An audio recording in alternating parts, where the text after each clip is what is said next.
Hello, everyone. Welcome to LatinoLEAD's Back to School informational session today. We are so happy that you are here. Just a reminder, please do mute yourself during our call so that we don't hear any background noise. This event will be recorded and then shared out through our network. So please make sure that you share this out afterwards, and welcome again to this very important conversation. My name is Irma Marquez Trapero. I am the Executive Director of LatinoLEAD. And I will start the conversation by just, giving a little bit of context about this topic and grounding us in education in Minnesota, specifically when it comes to our Latinx students and families. As you all know, with all of the uncertainty surrounding COVID-19, LatinoLEAD thinks it is critical to provide members and the public with as much information as possible to prepare parents for back to school. Schools have a tremendous responsibility preparing to keep our students safe. It seems overwhelming, and I know parents are really having a troubling time understanding what to do at this time.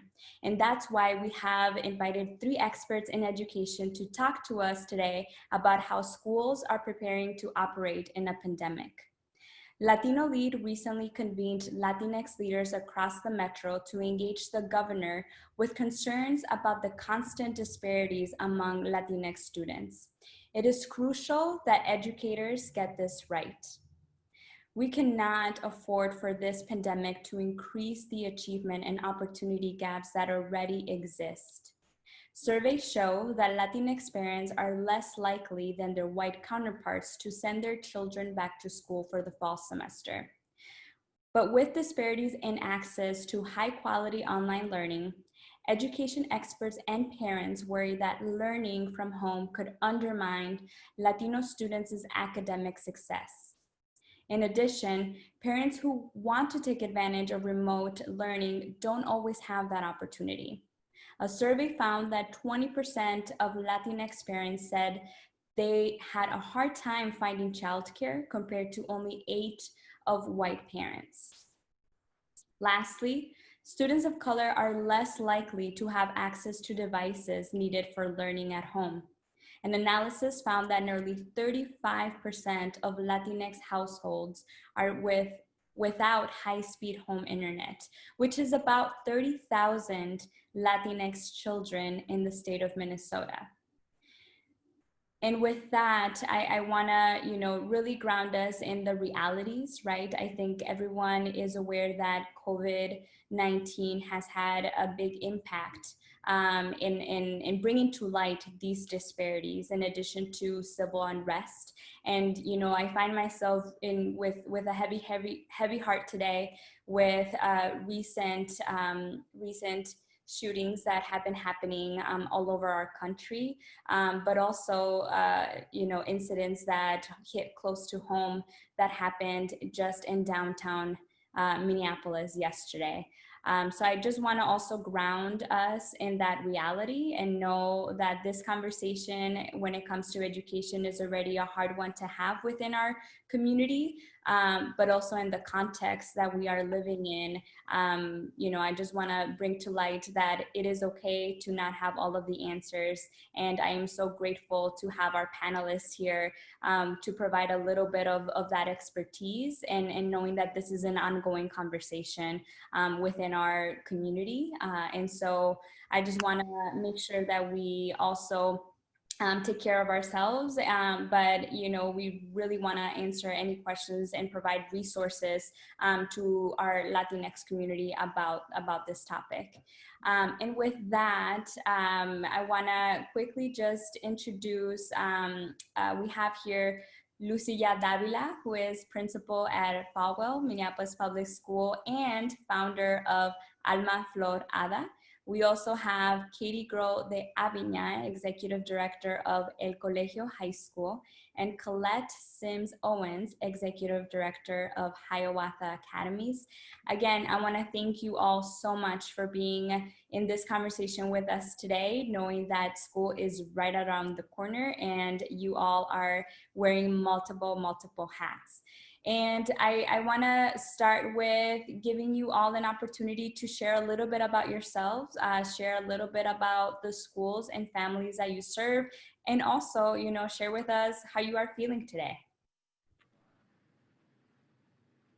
And I'll kick it over to Katie. Oh, thank you. I was like, I was muted. Buenas tardes, good afternoon, everybody. Katie Aviña, Executive Director of Colegio, as Irma introduced me. And I just want to again say thank you to LatinoLEAD for inviting me to this panel. I, of course, never consider myself an expert. I'm always learning, but I do feel blessed and honored to be in the position that I am during this time and just continue to work collectively in collaboration with all of the great leaders that are even on this panel. So thank you. A little bit about me. So I just started at El Colegio in January, right before the pandemic. So it's been quite a learning roller coaster this year as we've been having to deal with a lot of transitions and change just alone as a school. But I have worked in the Latinx community for over 20 years. I started out as a youth worker at La Escuelita here in Minneapolis, and then I worked 15 years at Academia Cesar Chavez. So coming from my elementary, middle school hats, and now here in high school, kind of full circle. I have served on the Minnesota Professional Educator Licensing Standards Board, and I've also worked collectively with the Multilingual Equity Network as well. So one of the things I'm really passionate about is increasing teachers of color and Indian teachers, but also the Grow Your Own initiatives. I'm a mother of 4 children. They're really what keep me motivated and even make me work harder in the position that I am in education. I really believe that we just need to transform, and education should be liberating for all of our students. So that's really what continues to motivate me to do my work, as well as all of my students. I always consider them my children as well. And yes, so I'm glad to be here. How am I doing today? It's a lot. It's a mixed emotions. I'm not gonna lie and say I'm great. It's hard. It's been a really challenging times with having to during such uncertainty with the pandemic and the racial uprisings, and then even just from yesterday, this week, it's just been really hard, and wanting to make sure we're strong and still moving forward, but making space for us to just exhale and just check in on one another. So I'm good. I'm glad to be here, but it is, you know, it has its moments. Thank you. Thank you, Katie. We can dive a little bit more into that in a little bit. Colette. Good afternoon, everyone. I am so honored to be a part of this panel today. Again, I'm grateful to LatinoLEAD and Irma in particular for putting this time together. And I'm really interested in just having the chance to listen and learn from other leaders in the education space, as well as connect with our community as we prepare for the start of the school year. So again, I'm the executive director at Hiawatha Academies. We currently serve about 1,500 students across Minneapolis. I've been in this role for 2 years, so I think I'm the newest to Minneapolis. This is a new community for me. Prior to that, I lived in St. Louis, Missouri for a number of years, and have worked in education for almost 20 years now, first as a middle school special education teacher. And so my heart and is often at the classroom level, really anchoring our work in the experience of our students. And then went on to work leading curriculum and school improvement efforts in St. Louis before deciding to relocate with my family here to Minneapolis. I have been so grateful for the welcome, the folks on even this panel who have welcomed me into this community and really supported the work that we've been doing at Hiawatha over the last 2 years. I'm very proud, sort of first in my family to go to college, and so that is part of what drew me particularly to Hiawatha, given our mission to ensure that we're preparing students for college. And I think in the mix of the COVID-19 pandemic, missed some opportunities to really celebrate and highlight the way our scholars are persisting through high school graduation onto college, and that's just been such again, a like bright spot for me in the past few months of knowing that in spite often of all of the things going on, that our children have unlimited potential, are resilient, and are really embracing the future. And I'm looking forward to, I don't know, what makes me optimistic today is knowing that in 5 and 10 years, they will be in these seats and beyond panels. And my belief that the world will be a much better place when they are leading than it is currently is what's keeping me going. Hiawatha starts school on Monday, so I will admit I am feeling the crunch of the last few days before the start of school. We are working to get computers distributed and Wi-Fi hotspots enabled, and so we'll talk more about that later. But I will apologize that I think half of my brain is just in the space of have we dotted all I's and crossed T's to be ready for Monday. But again, I'm honored to be here and really excited for this conversation today. Thank you so much, everyone, again, especially you education leaders, for being here during this time. And last but not least, Lucía. Buenos días y buenas tardes a todos. Good afternoon to everyone. My name is Lucila Davila. How are you today, everyone? Hopefully fine. You guys can hear me? Sí. Okay, perfect. It's because I was having a little bit of audio issues as well. Lucila Davila, I've been working for Minneapolis Public Schools for the last 12 years, a district of 36,000 students. And I've worked in Minneapolis Public Schools within the last 12 years in many different capacities, from a Spanish teacher to an ELL teacher to an assistant principal, principal at Wyndham Spanish Immersion. And then I got promoted to the first Latina as an associate superintendent of Minneapolis Public Schools as well for the magnet schools. And then I was also the first Latina and the first representative for the National Association of Magnet Schools of America in Washington, D.C., representing all of the magnet schools here in Minnesota and the Midwest. And I learned a lot in that role to then support our schools and our magnet schools district-wide K-12 in Minneapolis. And right now I'm the principal at Powell Spanish Immersion, or Powell Performing Arts, but also hosting and founder of Alma Florada Spanish Immersion in Woodbury, where I reside. I'm a mom of 2 kids, 16 and 19. So what has put the fire under me to open and found a Spanish immersion program in my community is that my kids weren't able to get into the only program that Woodbury had as a Spanish immersion. And being the principal of a Spanish immersion school in Minneapolis and not having the opportunity as a parent and resident of Woodbury, it kind of gave me that fire, saying that there's a demand, there's a need. There's a lot of Latino families in Woodbury. And even though it's an outskirt of a suburb, but we're pretty much very close to St. Paul. And there's a lot, like I said, and individual community members that I encountered throughout my journey that needed the same, wanted the same for their kids. So that being said,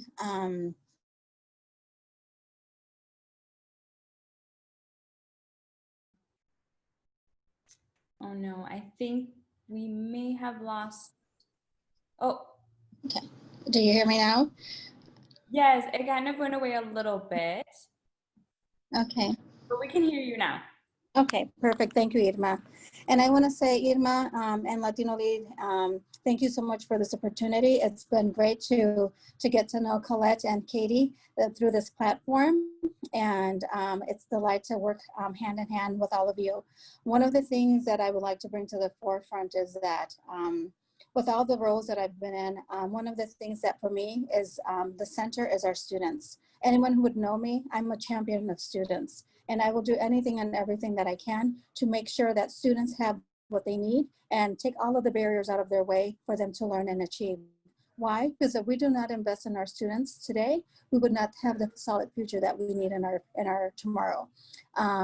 So I'm a champion of students. I do what I do for students here in Minneapolis Public Schools and in my residence home as well. So I will talk a little bit more about all of the things with distant learning. But what I would say, as for my closing remarks, for my welcoming, I would say that what's happening in our society is a wake-up call for all of us. And not only a wake-up call, it's change. There's change in the air, and that change is really, you can feel the heaviness of that change. And I had to welcome back my staff yesterday, so because we started officially yesterday. And my welcoming message to them was about change is inevitable. We need to embrace change no matter how difficult change is, because that's one constant thing in our lives is change.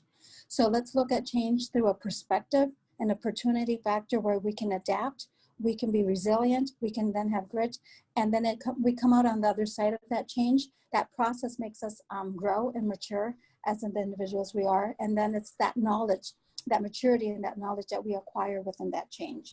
And change is important, and more than ever now. So thank you. Exacto. Thank you so much for everyone's intro. And I think, we are in this conversation because we care about students, we care about education. My background, I was in education for about 5 years. So this is also a very important topic in my heart as well. So thank you all for your opening remarks. And Lucia, you mentioned, the message that you shared with your staff yesterday. I'm curious to know from all of you, what is the main message that you're talking to parents about during this time, especially as the start of classes are about to begin, and for some of you, as early as next week. What is that message like, and what are you hearing from parents? So what I would say, one of the things that we're hearing, like even today, before I jumped on the panel here today, I had like 5 calls from our Latino parents, pretty much fearful about what's this about distant learning, especially those parents who are coming into this new, we're talking about preschool and kindergarten families.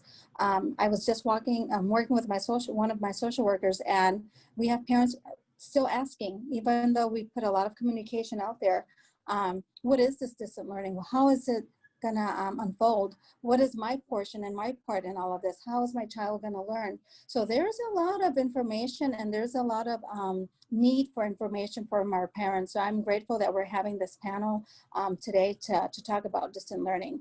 And one of the things that I addressed in those conversations and through letters and communications and robocalls and so forth is that it's right now you have to over communicate. And again, within that change. So one of the things that we're doing is that we're hiring someone to come in to record what distant learning looks like. For example, we have students who are Latino students, but they qualify for special ed services, but they also qualify for ELL services, and they also qualify for interventions, all of those things. So if we would start putting into the students' day-to-day, Irma, and community that, okay, you're gonna have your mainstream classroom right now, and then after that, you're gonna have your special ed services, and then after that, you're gonna have your ELL services, and then after that, you're gonna have your interventions. That child is gonna be so overwhelmed. It's the day-to-day in the classrooms and in the school systems. It's hard for them to maintain their agendas and their schedules just because it's difficult for them at times. However, what I would say is that the good thing is, we're going to record it, and we're going to model it, and we're going to stagger and support and do a gradual release. For instance, the first day of school, we are not going to even address academics. We're going to address the social emotional well-being of the students. And within the social emotional well-being of the students, we're going to then address structures and routines of how to navigate distant learning. And then after that, we then After we have that solid, we're gonna then address the next layer. Okay, our special ed needs and our IEP needs and our goals. What does that look like? And then put that structure in place. And then after that is mastered, then we do the ELO structure in place. And then we do then the intervention. But as you can see, it's gonna be a gradual component scaffold for the students so they can then be able to navigate everything and then learn to the capacity that we want them to learn within that social emotional component as well. Thank you, thank you. How about you, Katie or Colette? What is the messaging that you are sharing with parents during this time? So we've been doing our parent evenings since last week, doing one grade at a time since we're 9 through 12. And it's been very similar. Over the summer, we did a lot of messaging and we had some focus groups and we just did a lot of surveying to see where our families are at. We're a lot smaller at El Colegio. We serve 97 students currently. So it is a little bit easier to manage, like, what does everybody need? Where is everybody at?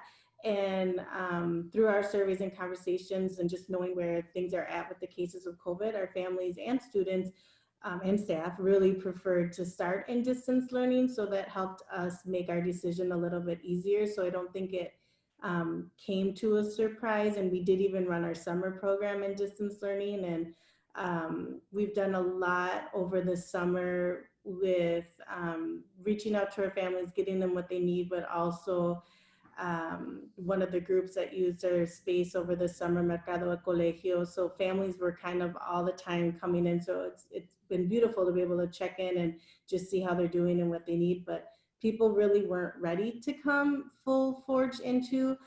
So while we're starting in distance planning, we are also creating opportunities for there to be support for students who do have IEPs or students whose whatever X circumstance that they're in, they maybe need one time a week to just come in and physically be in the building. So as staff, we're kind of in the mix of how do we coordinate that, who covers in the afternoon so that we can create those opportunities, assuming that the COVID cases allow us to do it. So during the parent nights, which was interesting to me, I noticed I'm like, not a whole lot of questions, or more just absorbing and like, okay, in this sense. I don't know if it means the questions are going to come out afterwards, but part of it, I do think it's because it's just been an ongoing conversation. It's not like the first time that they've been hearing it. And we're high schoolers, so I think there's a little bit difference of that independence than there is in our elementaries. I mean, as a mother of elementary children, like, my mindset is a little bit different than I am with my older son. And so in any sense that has been, but and as far as messaging with staff and our students, we're in E3 school. We really focus on the 21st century skills, and we're like, we need to adapt. Like, now is time. Like, we were in trauma in the spring and doing the best that we all could do, and we're acknowledging it, and like, now let's work together and how can we be creative? What can we do differently? And let's really be resilient and adapt to the new way, because at some point, even when the pandemic's over, maybe your job, you're gonna have to work remotely. So you're gonna need these skills right now. So I think that's been a lot of what we've been focusing on, and then just reminding staff and all of us to have grace with ourselves, have grace with our students and our families. And like Lucia said, like, the first day is, how are you doing? What do you need? What have you been doing this summer, right? Like, it's just checking in with them and then slowly moving into the academics piece. Not too slow, but like, just being real with what's going on in the times that we're in, right? And really focusing on helping the students navigate how to use the technology and the different platforms, and taking what we've learned from spring and learning from it, and like, okay, now we know that this is what they really need help with, etc. So we're just doing a lot of that back end in the front, I guess is what I can say. Thank you, Katie. I'll turn it over to Colette.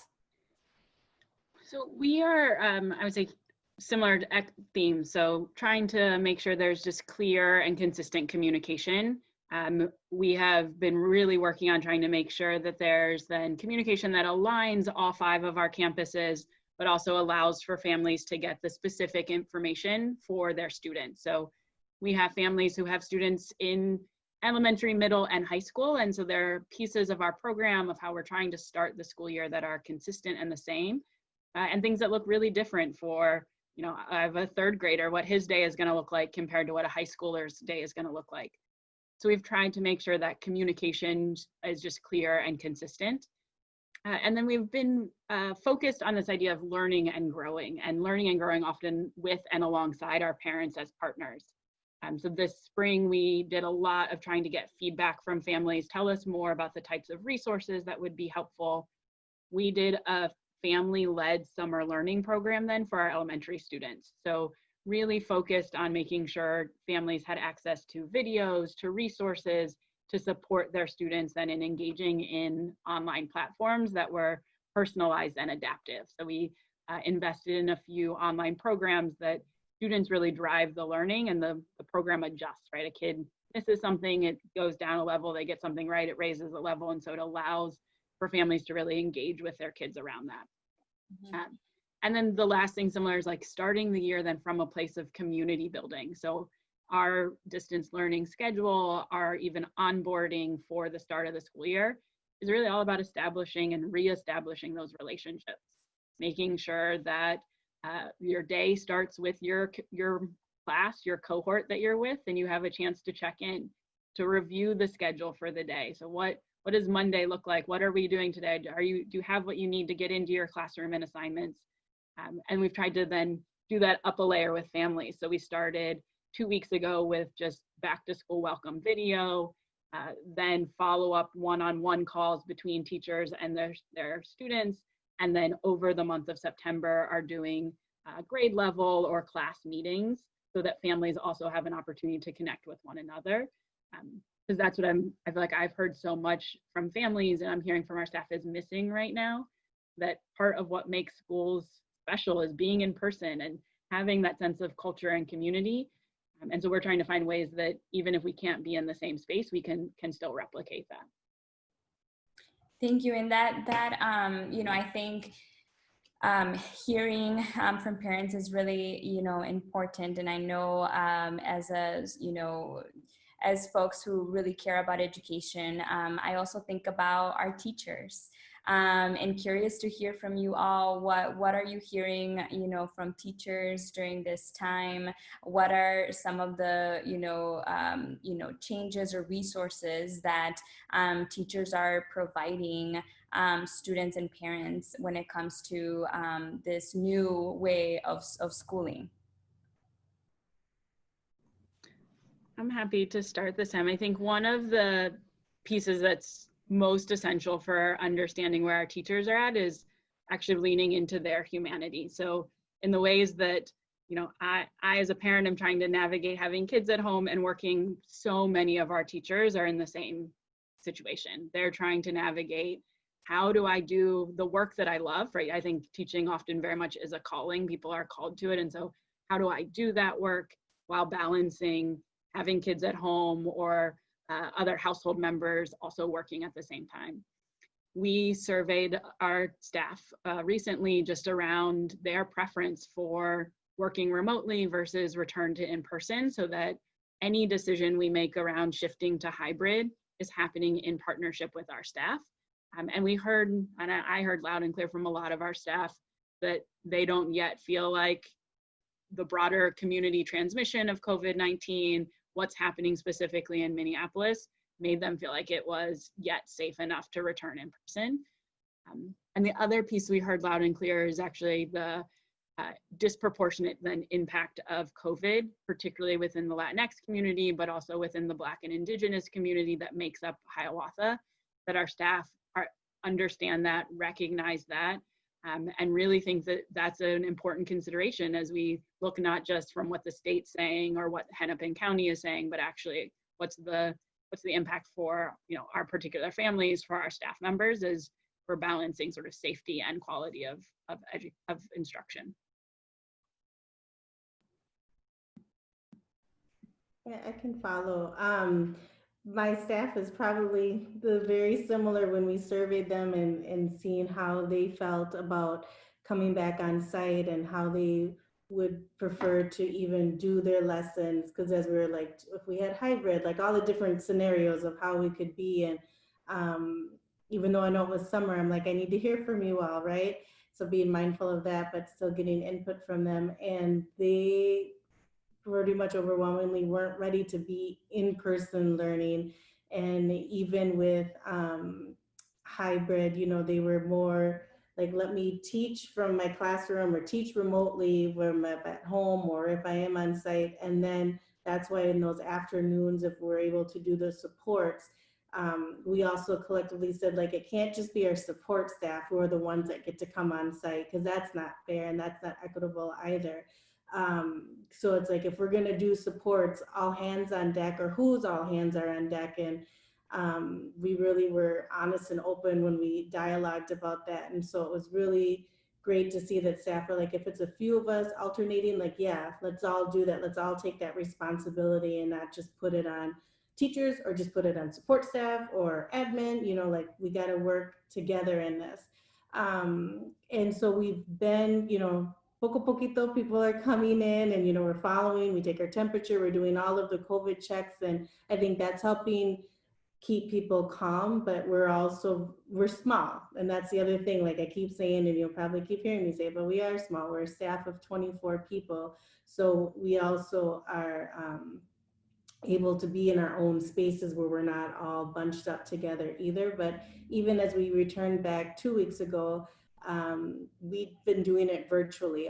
We've had our professional development virtually. We did have one PD that was split, where we did a healing circle. So we did one virtual healing circle for those who just weren't ready to be in person. And then we did a small group of those who were ready with social distancing and all of the protocol with COVID to be in person for the healing circle. So I think that's just where we've been with staff. And I think because we're not obligating anyone to be here, that's helping with our staff morale. And to me, that's important. Like, if I don't have staff, I can't serve our students. So I think, just like Lucia said, over communicating with everybody and hearing, how are you doing? How do you think? And being ready to adapt and adjust to whatever the situation arises that comes up. Also, I would say, you know, having the flexibility. I think right now we are in a time where there are folks that feel comfortable with a certain scenario, and there are folks that don't. And it's about, how do we respect people's comfort levels in that, right? And so it sounds like schools are really also being conscious of that as well, not only for the safety of our families and students, but also the staff, which is really, really important. You know, as education leaders, how are you thinking, like, what do schools need to feel safe? And, you know, the question that that we have already seen, especially in a lot of college campuses and university campuses, outbreaks, right? Like, how are you preparing for that possibility? Obviously, you know, chonguitos, knocking on wood, that doesn't happen. But are you prepared for that when and if that is the case? And how are you handling that as a school? I would like to answer that. So one of the things that we're doing at FOWL is that, well, you know, it's a mandate that we have to have a COVID plan. And within the COVID plan, one of the things that I did at FOWL with the staff is that, because we have a staff of 150 staff members, so we're a big building because we service 900 students in South Minneapolis and North Minneapolis as a magnet school. So we're a citywide program. And one of the things was that we had to really put a lot of protocols in place. So we've ordered some masks for all the students when we change and shift from distant learning into hybrid or phase 2 or phase 5 of the plan. So therefore, we have masks for students. We have masks and shields for teachers as well. We have gloves. The water fountains, we have covered all of our water fountains, because that is an area where, you know, students and staff can be very susceptible of spreading the virus as the water fountains. So we've covered them. However, we kept just a hydration station open, just one. So then we can, everyone can take the responsibility of wiping it and down and cleaning it and so forth. Also, we bought some touchless thermometers. So when students are coming off the bus, each and every person who's assigned to that bus can right away, when the students are coming down from the bus, we can take their temperature to make sure that they're fine. And if there's a question, then we can bring them to the nurse's office. So it's layered, all of this. And on Mejorada, what we have done is that we've also invested in it's called a bipolar air purifying system, which then supposedly kills 99.4% of COVID virus. And the bipolar system is a filter. It's around $1,500 per filter. And I know a lot of the public school parents are asking for this. So I'm looking for ways to fundraise now at Powell to see how we can get a bipolar filter to put it into our furnace. And it's a filter that goes connected to your furnace. And once, you know, it recycles the air, it addresses and attacks any virus or bacteria. And those are some solutions that by fundraising or by finding a grant that we can then apply to do that for Powell as well. And those are the things that we're putting in place to make sure that our environment is clean. The hand washing, of course, is constant. The hand sanitizers as well. And right now, my building we only can have only 25% of our staff there, just because of the amount of staff and students. And right now, today, I had pretty much 25% of the staff. And we also did a survey to see how comfortable they felt coming in or not. And the majority wanted to stay home. However, there's a few of them who wanted to teach from the classroom. So it would be much more that connection from student to teacher via, even though it's a Google Classrooms or a Seesaw, that at least that they can see their classrooms. Thank you. Gracias. And can you share the name of that filter that you talked about so that we can put it in the group? That's something that I've heard about. Okay, yes, it's called the bipolar air purifying system. And it's a smart technology system. Thank you. Yes. Any of the panelists want to add, you know, different or similar ways in which you are preparing your school in case of an outbreak, and how do you ensure that, you know, parents and students feel safe? We similarly worked all summer on our sort of COVID safety plan. So it included the facilities upgrades, what pieces we needed to put in place from, you know, routine cleaning to deep cleaning to the air systems. We also have identified a site coordinator at each of our campuses who is then the point person for any COVID related scenarios or situations. So should a family member of a student be sick, this is the person they could contact to say, how long does my child need to stay home for? How do I make sure that they still have access to resources? So we have a lot of decision trees, like if this scenario, this is who you go to, this is what you do. And we've been partnering then with the Department of Health just to vet those. Like they've released resources, we've tried to take those and put them into context as practitioners, and then send them back and said, hey, if this happens, what do we do between, you know, when someone might have symptoms, but they don't have a test result back yet? How do we handle those situations? And we, at the elementary level, were required to do childcare last spring, and we'll continue to do that for the children of essential sort of tier 1 workers. And so we had a chance to put some of these into practice even last spring, and really make sure, again, those systems are in place, but they really hinge on strong trust and communication. So, you know, when someone's not feeling well, feeling confident to say, I need to stay home today, or a kid needs to stay home from school when they're sick, and not have that sort of feel like there's any consequence or negative stigma associated with that. And so that's a lot of the training and additional support we've been putting in place for those COVID site coordinators. How do they follow the process, but how do they also make sure there's a strong relationship, a strong sense of partnership with our staff and families? Yeah, and I really would echo what everyone else has said. And I think the other thing that we're trying to do too is, even when we have had students here over the summer, and you know, se cercan, right? Like it's natural. They're like, hi, and I'm like, bye. You know, like I feel like so anti what is our normal in our culture, but you know, really just having conversations with them. I was like, and like, gosh, like we have to take care of ourselves right now, right? We need to, me taking care of myself and you taking care of yourself, like we're taking care of each other. We have to wear the mask. Aunque no nos gusta, we have to do it. We have to be in distance right now. We have to clean up after ourselves, you know, like constantly all these different routines and responsibilities for us and for our elders and for other people in our community who are at risk with their own health. So we're really trying to still stay in El Colegio's mindset and our philosophy of like, this is for all of us, right? Like it's a community, we need to take care of us. If we ever want to be back in community, we gotta adapt to these COVID rules and protocols so that we can be all together again, right?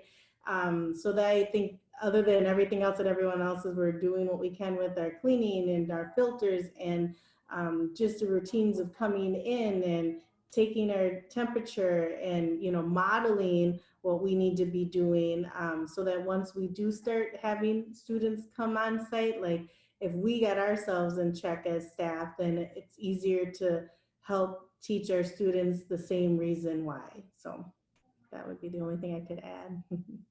Thank you. Thank you. My next question is for Lucia. 2/3 of parents said they struggled to help their children because they were not familiar with class subjects or assignments, which is also what we've heard a lot from parents, right? It's not that they don't want to support. Sometimes there's not a lot of avenues or known ways to do so. So tell us a little bit about how is Minneapolis Public Schools enhancing its distant learning for this year, and how can parents help their kids? Loaded question, but a good question. What I would say is that right now there's a really robust plan in place, very different from what happened last spring, just because, you know, everyone was really dealing with uncharted territory, right, and waters. So what we have put in place right now is that central office and the principals have been working hand in hand together to then make sure that there's no stone unturned. So for instance, right now I have at the building staff working on all of the distribution that came to the buildings. For instance, my building, we have materials that came from the pre-K to the 8th grade grade levels to then we're going to have a distribution day, which is going to be our open house. We're going to do the open house, which is a social piece virtually. However, the distribution day will be in person and it will be curbside. So that day, all of the students will get a backpack full of all the basic supplies per grade level that they need so they can take home. So they'll have their backpacks, they'll have notebooks, they'll have crayons, pencils, composition notebooks, charted paper for graphing paper for math and so forth. Then they're gonna have pamphlets. They're called consumable workbooks and pamphlets that will be sent home from the elementary level to the middle school level. At least that's the grade levels that I have, that we will be providing them all of the consumables and their content. Each student at the middle school level will have a schedule. Like for instance, it will say first period math, second period ELA, third period social studies. So they know when they look at their schedule that they can correlate that time frame equals this class period. So there's no confusion. That's one of the things that it was very clear to put in place, plus then having all of the materials. So part of the materials is not only the supplies and the consumables, but we're also giving novels. Students don't have libraries in their homes. So therefore, they're getting novels and they're getting all kinds of different stories and books that they can read from home as well, part of the curriculum. And those are the things that we're putting in place. And then on top of that, there's art kits that have been put in place as well. So for instance, FAO was a performing arts school. So we have a basic art kit that we have put in place for the day that we do our distribution of our devices, that they're not only getting the device, they're getting hotspots if they need the hotspots, they're getting all the technology needs, plus their supplies, plus their materials, and then also the consumables of their arts. And then because we're also Bellas Artes, a fine art school, we're giving them the consumables of well, not consumables, instruments. So we're going to have distributions of instruments, of their violins and their cellos. So those who know, FAWA has an orchestra, a mariachi orchestra that plays beautifully. And we've had the opportunity to play at El Colegio and Katie. So it's been outstanding. Thank you for inviting us. But, you know, so they can continue practicing at home. So we have been really, really thoughtful and mindful of everything so we can provide the students each and every component of their day, from the specialist component to the content component to their social emotional needs, and then also the performing arts, because we want to still create multidimensional learners versus just one type of learner, right? So we have to address the multidimensional piece, and having all those pieces in place will help them. Again, we're going to be scaffolding all of that, because that is, they're going to get it all at once, but then we start introducing all of those different parts in a scaffold manner. So we're not overwhelming the parent nor the student. Yes, I think it's been amazing to see just the overall change in the education system, and really how quickly you as education leaders, but also staff and teachers have really, you know, we're given a couple of days to kind of switch things around, and just the wonderful changes that have happened for our students is just amazing. So, you know, I haven't said this to you all, but just thank you for for your flexibility, for doing all of that for students. My next question is for Katie. Latino Decision Survey found that 83% of primary caregivers are concerned that their children aren't learning enough from online schooling, and that they will fall behind, which is another concern that we continue to hear from Latinx parents specifically. How is your school going to how is your school going to make sure that kids don't fall further behind while maintaining high expectations for all students? Good question. So I would say that we've seen the disparities even before COVID. We know that our community has been behind, and now even in the high school realm, and seeing how the students are even coming to us and seeing the gaps already in ninth grade, at El Colegio, we've already been working harder and to try to close those gaps. One thing that is unique about El Colegio, again, other than being small, but because we're small, we're able to really build strong relationships with the students and really focus in on what each student needs. So we're very student-centered in the way that we deliver our education. And as far as in COVID now, in reaction to that, one change that we really felt like we were pushed into, and it was an opportunity, knowing that even before COVID, things weren't working, you know, and it's always like, oh, we should do, and then you never do. You just stay in the same old routine, right? We moved to block schedule. So we were on 7 periods, and now we're moving to 4 block periods this school year, hoping that it allows the students longer time. It's not like it's less work, right? It's still a lot of work, but it's less subjects that you're doing work in, right? Like rather than 7, you have 4.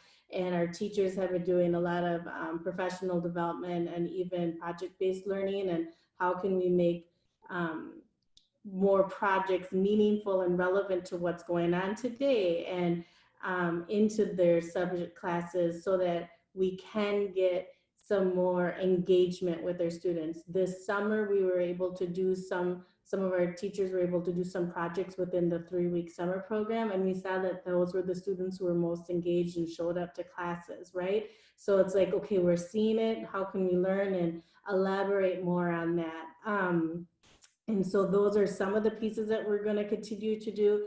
At El Colegio, we really follow Freire philosophy that education should be liberating. And so even prior, it's, if you come to El Colegio, it's because you want to come to El Colegio. Like, I can't force you to come to El Colegio. You have to own your education. So, right, these are high schoolers. So we're also preparing them. Like, and some of them, you know, they come in here and they're like, I'm in 11th grade. And it's like, no, where are you on your projection to graduation? We place you on where you need to be based off of your credits towards graduation, not because you're 16 and you should be in 11th grade, right? So we really help them understand their own transcripts and help them understand where they are and what they need and what are their goals so that we can push them and get them ready for college, right? Or any other career that they may be wanting to pursue when they finish here at El Colegio. So there's a lot of different moving pieces that we continue to do. And part of it is that advantage of being small so that we can do that. But then part of being small is always lack of resources, because with all of that, there's a lot of resources that go into it. But we're hopeful that with this change in the schedule and really being able to dig deeper into subjects, that we're going to see a shift in, you know, I don't have all the answers, and we're going to find out together, but that is definitely what we're planning and how we're reacting to the situation that we're in right now. Thank you, and thank you so much again for also providing the high school perspective. And I know that each student is really taking it in different levels. And in my mind also just goes to the little ones, right? Like, how do you teach at the elementary level? Like, how is that going to work? And so my next question is for Colette. Since Hiawatha has a network of schools ranging from kindergarten to 12th grade, can you explain the different thought process and planning that goes into preparing for elementary and high school programming? A great question, and one we've spent a lot of time on throughout the spring and summer. And so I think we started with hearing what a lot of people in the community were talking about in education around, like, will kids get more synchronous live instruction this school year? Will they have asynchronous instruction, things they can do on their own? And so instead of starting for kindergarten or 12th grade by saying they need X amount of live instruction and Y amount of things to do on their own, we actually started looking subject by subject, content area by content area, and saying what matters most for how kids engage in learning. So for example, when we looked at and think about our youngest learners, our kindergarten, first grade students, we're able to look at that their sort of sequence for the year, the standards, the learning that matters most in kindergarten, and say early literacy, foundational literacy, phonics instruction matters most, particularly given the number of students at Hiawatha who are English language learners, really ensuring that language development is in place and that we don't miss out on that in distance learning. So we've then crafted a student schedule around, okay, phonics and hearing from your teacher how to form letter sounds, and then practicing that and getting feedback really matters that happens live, right? There isn't a good technology solution for that. And so there's a portion of a kindergarten, first grade student's day that needs to be on Zoom so that they're getting that immediate interaction with their teacher. But some of our curriculum and our programs, and particularly one of the math programs we use called ST Math, is, again, it's adaptive. It matches kids at their level.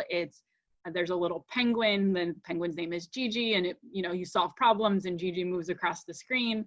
And each problem is like a little puzzle to solve. Kids don't need to be on Zoom with their teacher doing that. They can do that at any time of the day. And so we've really tried to think about our elementary schedule that way. Similar to Katie and I had a couple of conversations over the summer about high school.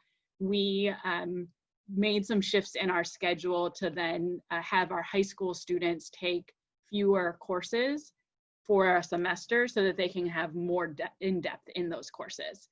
So what we learned from this spring and heard loud and clear from our high school students and families, that like 7 classes, managing the workload on Zoom, on Google Classroom was just too much. And it meant that many of our students then felt like, I have to disengage, I can only focus on a few things. We also acknowledge that many of our high school students then are the ones who are supervising younger students at home or are working outside of the home to help support their families.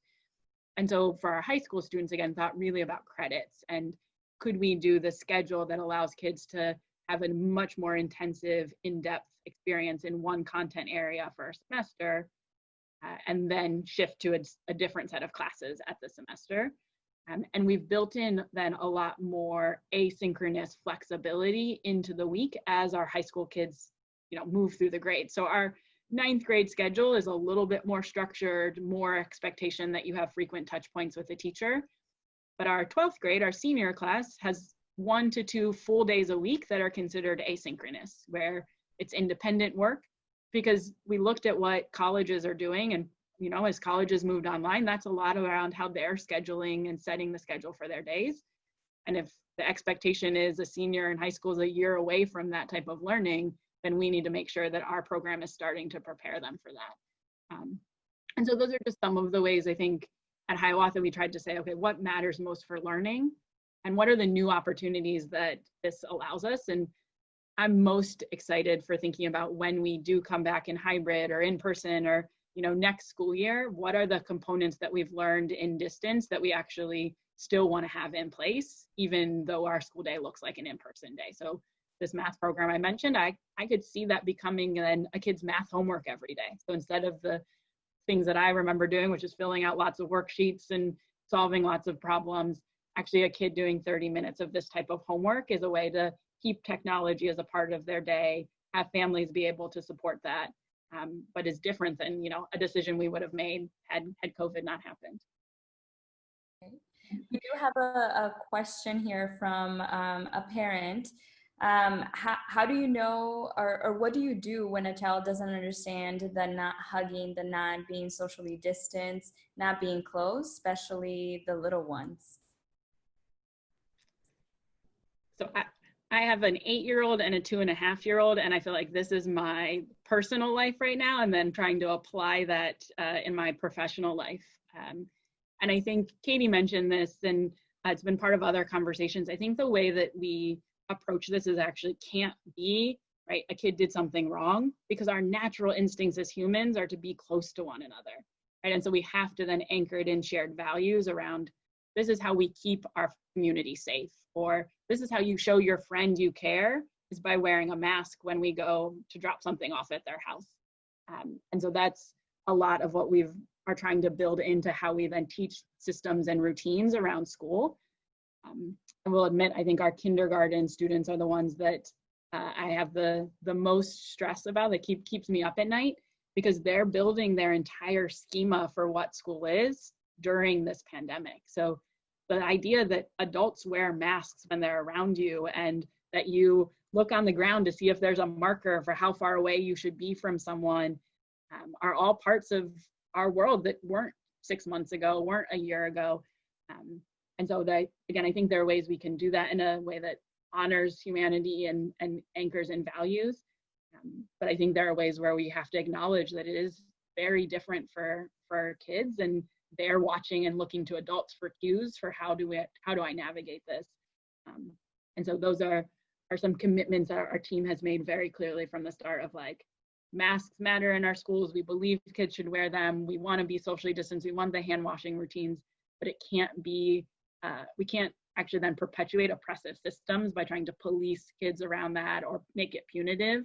It has to come from a place of care. It has to come from a place of, this is how we keep one another safe right now. Thank you. Thank you so much, Colette, for answering that. And thank you for the question too from the audience. Does anyone want to add to that, whether that is with the little ones or with high school students? What are things that are, students, we've talked about parents, we've talked about, teacher and as leaders. What about students? How are they experiencing this time, and what are the things that you're taking into consideration as you're making these decisions for how school looks like in the next week?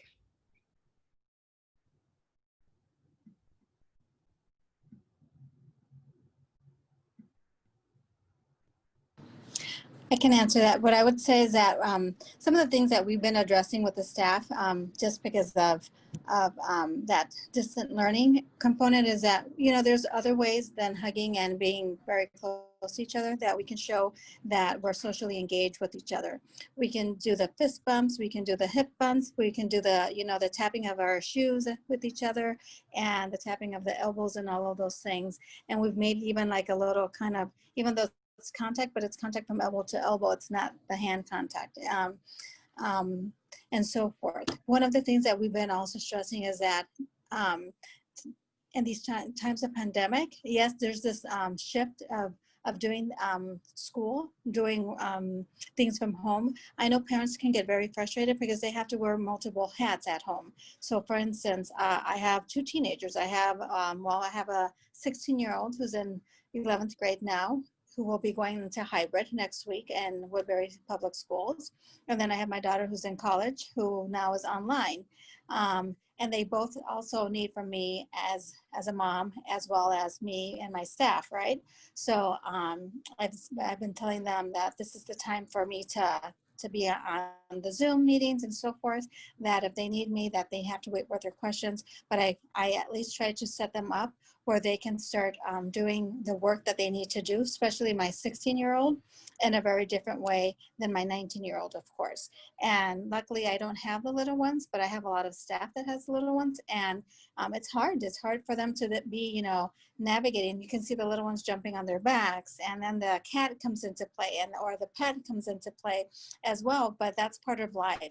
And right now, I think the more that we can adapt and be flexible and understand that this is what needs to happen, but it also gives us the opportunity, Irma and community, to understand a different level of your staff.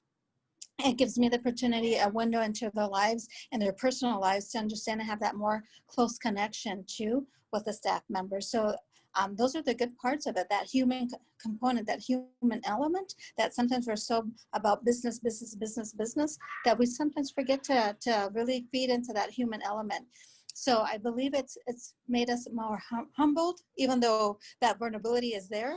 But it also humbles us as educators and leaders to understand that there's more complexities and that day-to-day living, right? And a lot of people are imagining things. So right now we have situations where we have the teachers teaching class, we have them teaching their kids, and then also being the caregivers of making the lunches and food and all of those things, and multitasking all of that at once.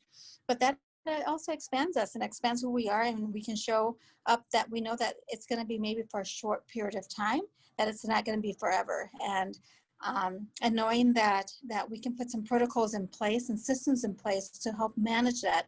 And then the understanding that, again, we're all human beings and we're all living this pandemic, and that we have to be flexible within how we approach the day-to-day in and the schooling. Thank you, and that actually gets me to a point that we have not talked about. There are so many changes happening on a professional life, personal life, and the whole world is feeling this. So I mean, I think like the silver lining in all of this is that we are not alone in this, right? This is everyone's first pandemic, and there are so many unexpected things that are happening. But it's also, like you mentioned, it's very taxing, and in terms of like our emotional mental health. And I know that that is something that our students and families are feeling. As a school leader, what are you doing to support students' social and emotional support, right? Like I always think about, if we are not good, here and here, it's really, really hard to learn as a person, as a student, as a young person. And so a lot of our families and parents have been asking, what resources are out there for healing? What resources are out there for emotional support? And how is the school integrating perhaps that in, or what resources are out there that you can share with parents and students? What I could say quickly, sorry, and is, Irma, that's a great question. The social emotional part is a very vital piece. And what I would say is that we need to address the social emotional components first before the academics. There's a lot of healing that has to happen within our students, our community, our staff members. And if we are not cognizant of really looking at that social emotional piece and addressing it, because we're addressing the whole child. The academic piece is one only component. So we have things like through Second Step, Responsive Classroom, E3, all of those platforms and frameworks that help support us to foster that social emotional piece, but also just asking the question and being human beings and saying, what is it that you need today? how can I help you? Basic things like that, and having just that listening ear of someone hearing and listening and really listening to understand where that person or the children are coming from gives us the perspective of opening that emotional piece, so we can then start healing and have that healing process unfold, so we can then go into the academics. Sorry, Katie. No, you're fine. Yeah, and just to kind of add to that, that's why I shared a little bit earlier, but before we started PD, when we came back as a staff, our first one was healing circles, because I really believe that we as the adults, as the educators, as staff, we need to be ready, and we need to, we're still all healing. A lot of my staff live here in South Minneapolis, and so there's like, we feel like we didn't get closure from even the springtime and the summer. It's just been like this ongoing. So I feel like you have to name it and address it and be okay with it. But then it's not just a one time. So like even today in my leadership meeting before this meeting, you know, we're talking like, we got to continue it. How can we schedule a few more of those, or what does staff need? Like, they all participated, and so we feel like we got that good feedback, right, on both. But like, it's not just a one and done, and it's a continuous. And what other things can we do to support, like at that staff level? Because then that allows us to be able to be ready to help our students and our families, because they're coming at us with their own traumas and their situations. And if we're still busy on our own, we can't help them, right? And so just being really human and having a lot of grace with ourselves as we're navigating this, and making sure that we have all the tools so that we're ready to help our community that we're serving to go through this as well. And that's why those afternoons for us are really key. If we can have space for students to come in, not only for, I just need to use your Wi-Fi, Ms. K, even though we're getting hotspots, but like, I just want to be in a quiet space and use this space to get my homework done. Okay, it's una cosa, right? But maybe they need to meet with their school therapist. Maybe they just need to talk to somebody in our staff. We'll continue, like we do our weekly calls to families and students of how they're doing, what do they need, to gather those resources. So those are just some of the things that we have in place. And like Lucia says, like, it's the first days and probably weeks are really focusing on SEL and where our students are at and what do they need, and building off of there. I think for us, an important recognition was that there's sort of acute crisis of COVID. There was then a second acute crisis after the murder of George Floyd. And then there's the ongoing chronic trauma. And so our social work team in particular has been making sure to build connections with families, to create a resource hub on our website so that as families find that they have needs that are outside of what a school provides, they have access to those. And I'm very grateful that we're able to have social workers across all of our campuses who really own and lead on that work and do that in partnership with our school psychologists to make sure, again, those mental health supports are in place. I think one of the pieces we're feeling is not just the social emotional, but also just some of the basic physical needs. So access to food, displacement of housing has deeply impacted our community, particularly in South Minneapolis along 38th and Lake Street, right where our schools are located. And so we've been trying to make sure then that we have resources in place for families. We've done a weekly food distribution. We want to make sure that if families need access to housing, we have the connections to organizations that take on and do that work. Because I feel that tension between like what's the role we play as a school and what can we take on and do really well, and then where do we have to step back and say we're part of a much broader ecosystem, we're part of a collective. There are organizations who do housing support for families well. There are organizations that do access to health very well. Like, let's not take that on and try to do another thing as a school, but let's make sure those connections are really, really in place.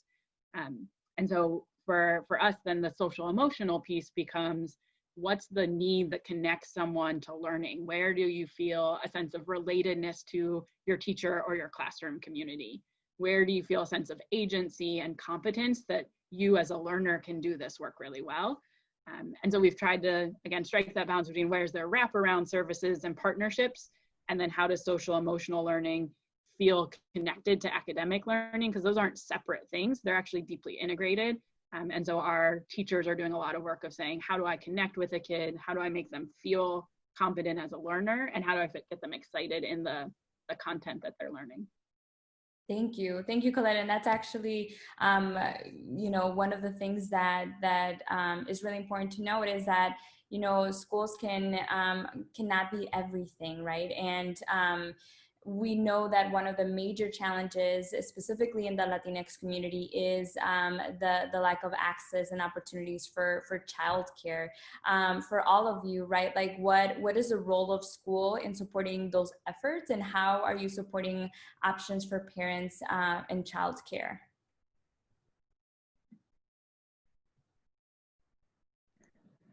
I mentioned earlier, we, by the governor's executive order, do have to provide school-age childcare to families if they're an essential worker, tier 1, meaning they work in healthcare, food, educators, right? There's sort of a list on the state website.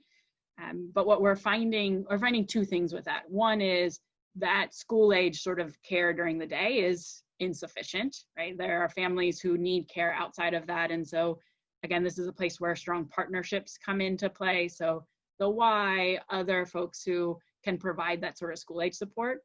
And then the sort of system solution, which is just connecting families to one another. So we have a family association and have had conversations with them. Is there a, not a formal way, but what's the informal network of, like, these 3 families all need support? Can we help each other out?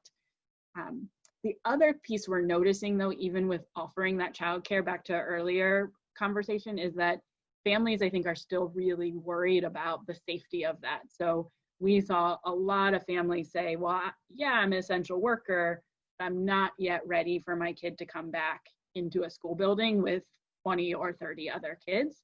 And we've really been trying to honor that and saying, okay, if it's not this, what else might you need so that your kid still has support during the day or can engage in learning?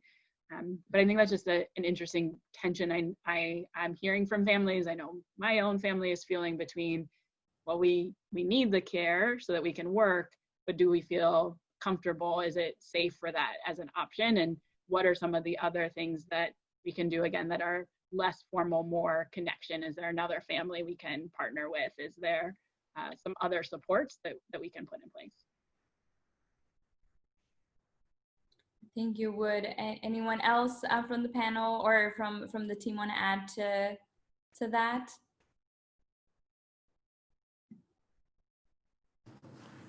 I think Colette covered it very well for all of us. It is a mandate for Governor Walz that we provide that essential service, and I believe Minneapolis Public Schools has childcare services in pretty much every other school building to support that mandate as well. So we're taking care of by providing childcare and all from the north side, the south side of Minneapolis, and in the middle as well. So and taking the precautions that we have to take. Yeah, and as a high school, we are not in that same predicament, but we have been, right now, since we're remote and staff can still be remote, it hasn't come up, but I know we're still talking about it. Like, if we start to move to hybrid, or when we move in person, what is the domino effect for those with children? There isn't an easy answer around it. Even as small as we are, I have staff who have children, and I have staff who are in essential positions that they can't have their kid with them when they're, servicing the students. So we're just trying to, like, how much can we help and what can we do? And so I don't have an answer for it yet, but it definitely is a continuing conversation. Thank you. And like we said in the beginning of this conversation, it's okay not to have answers. So thank you so much for keeping it real, Katie, and all of you too for really sharing your most vulnerable and real thoughts about this. We do have a question from one of our participants. How as leaders, how can you support kids with disabilities during distance learning?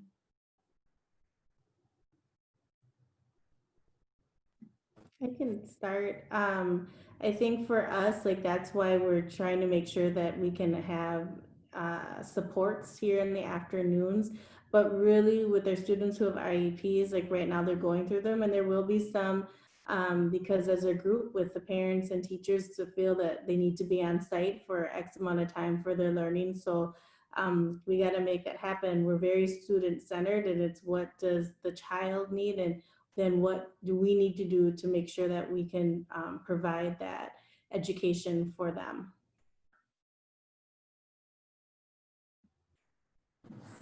What I can speak for FAWA is that we have a significant percentile of students with special needs.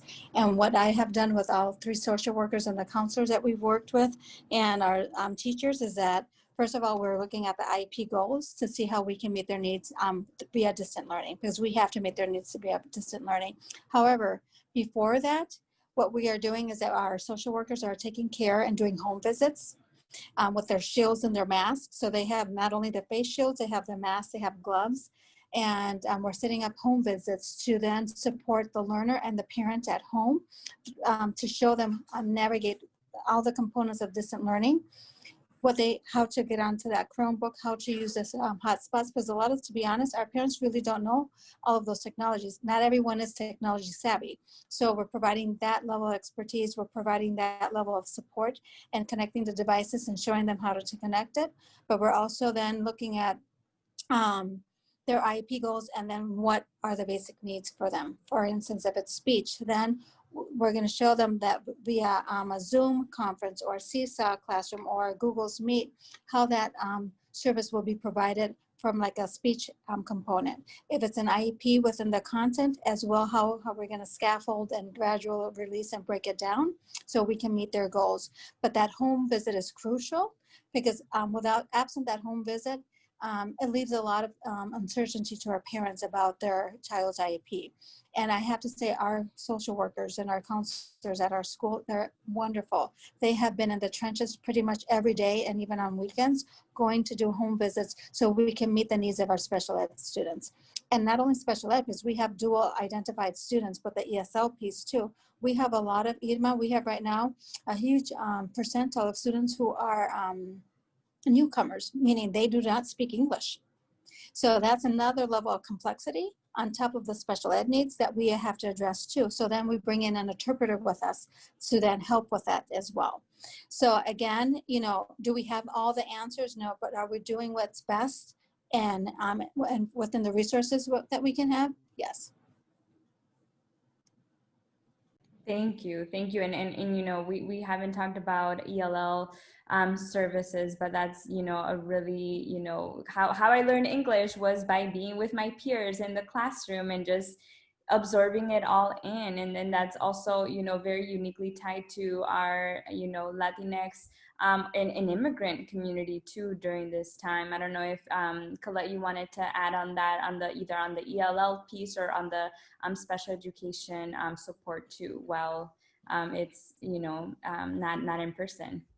Yeah, so for both of those pieces, I'll echo what was shared. We're trying to just be really intentional about a couple of things. One is naming what the most important learning is. So for our English language learners, Irma, you said this, the discussion, the ability to talk to other students, to be a part of that.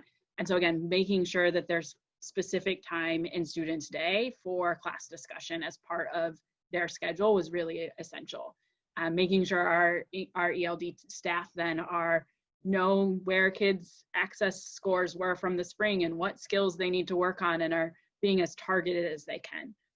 Similar for our IEP, for our students with special education services who have individualized education plans, we did an overview of those with families in the spring. So a call to say, this is how this plan is going to shift while we're in distance learning.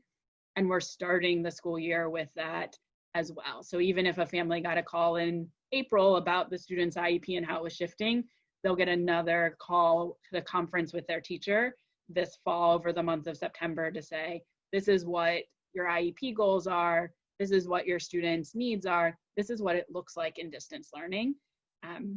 Our team has created like an overview one-pager so that families get that information in advance and can come to that meeting feeling like, if I have a question, if I need something else, if it's not meeting our needs at home, they can discuss that.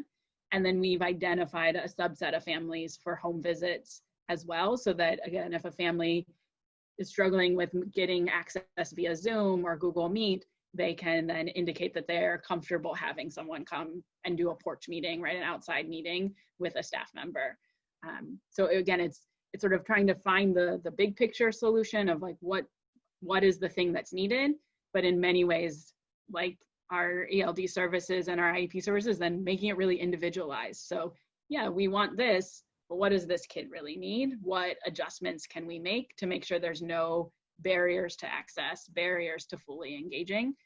And I feel extremely fortunate to have a team of people who lead that work, who that is their passion, they're committed to figuring it out. And I believe that they're going to find solutions to problems we don't even know yet, but also do that in partnership with families and try to be as responsive as we can when something's not working, to say, great, we tried it, it didn't work. What's the next thing we're going to try? Can I add one more thing too? I do want to say, like, just even as a mother with a child who is on IEP, like, just to remind as parents that we are part of the IEP team. So it's not just us as the school that gets to say what we think is best. Like, los padres igual tienen palabra, right? And we should all hear each other, because every perspective and lens is important to make the best decisions for our children. But really just remembering that, I think, and it's all new territory, and it's just communication, and ask questions when you're unsure. Mm.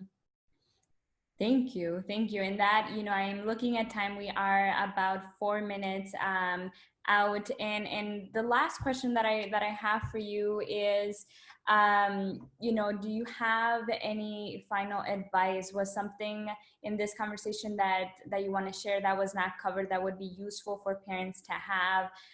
Any tips, advice, recommendations for parents, other school leaders, students?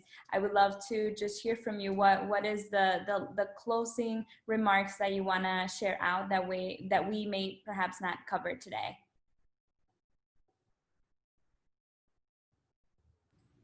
I can go. I think just for parents, I think we all, and everybody, like I say it over and over, and one of my mentors is probably always says it to me too, but right now it's time to have grace, right? Like, have grace with ourselves as parents. I hear a lot of people, oh, my kids aren't learning anything, I don't know how to help them. Like, you do know a lot, and I think we've just been so programmed to think that schooling looks like one way. But really take into account what you and your children have learned, have been resilient with, you've adapted to.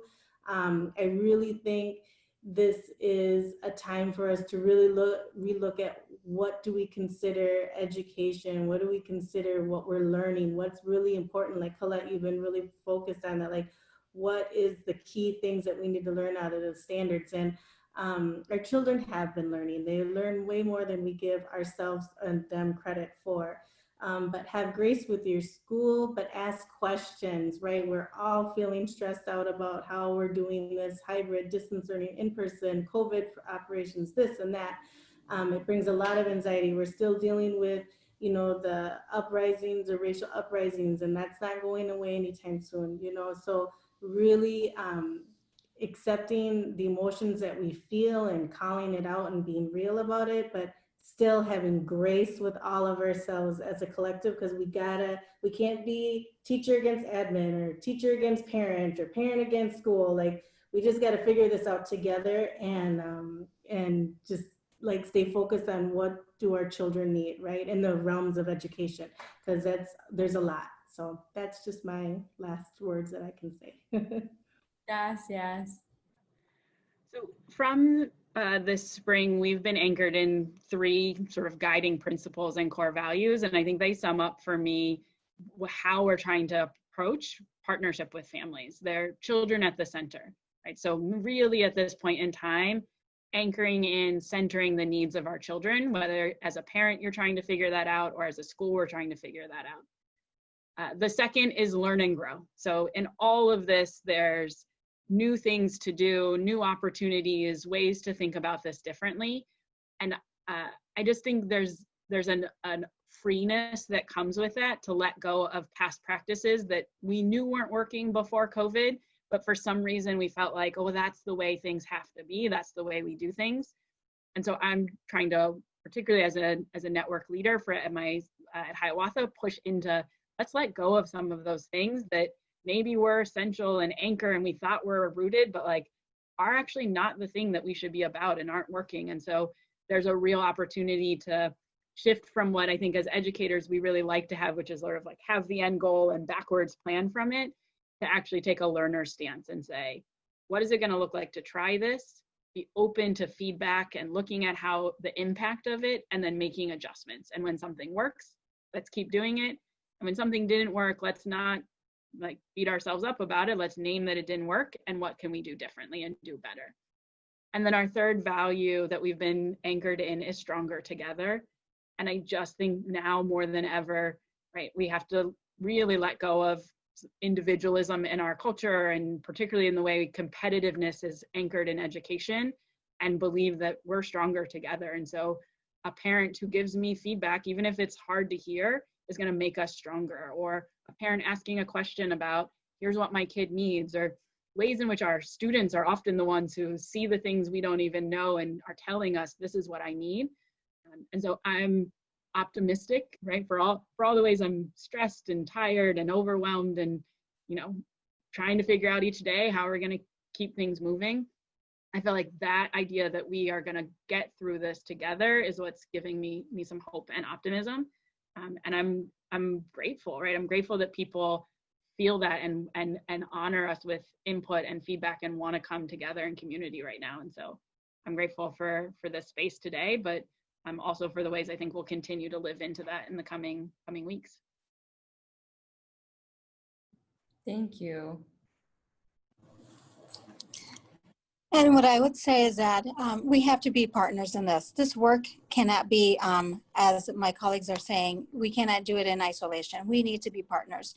And the more we partner together by communicating, supporting each other through that communication, and asking the questions. Don't be fearful of asking the questions. You know, no one knows the right answers right now. We're all trying to do the best with the knowledge that we have to formulate the best outcomes.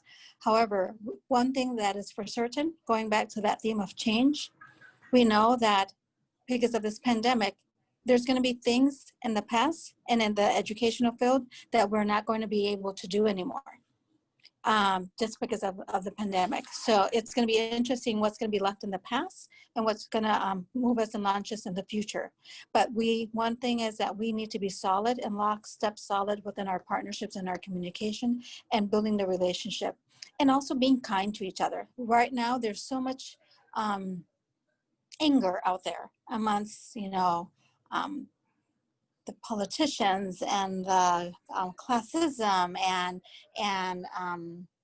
all of the isms that are out there. So let's take the time to be kind, because with this pandemic, it's really showing us that the more that we come together, partnership together, and bind that human component of the well-being of our students, we can move forward as a society as a whole and be whole again, right? So that's the message that I would like to say. Let's be kind to each other. Let's embrace each other. Let's partner. Let's communicate and step forward together. Thank you. Thank you. And thank you so much to everyone. Again, we are at time. Thank you for staying a little bit longer. I just want to say I am so I'm so thankful for every single one of your actions, your boldness and your flexibility. And I am happy to know that our students and families are in your hands. And then I just want to shout every single educator and leader in this space and at this moment. moment in time, because you are, like I mentioned before, you are figuring things out as we go, and you are doing an excellent job at putting kids at the center of everything. And so I just want to thank you all for all of that. And I wish you luck in the beginning of this school year, right? Like, I am also a learner at heart. And so even though I am no longer in school, I still get excited about this time in this time of year. So I also want to just send you so much energy and so much support in your beginning of classes. And even though it will look different, I know that you are doing an amazing job. And so thank you all for providing our families and our Latinx families with all the support that they need now. And thank you everyone for also being a part of this very important conversation.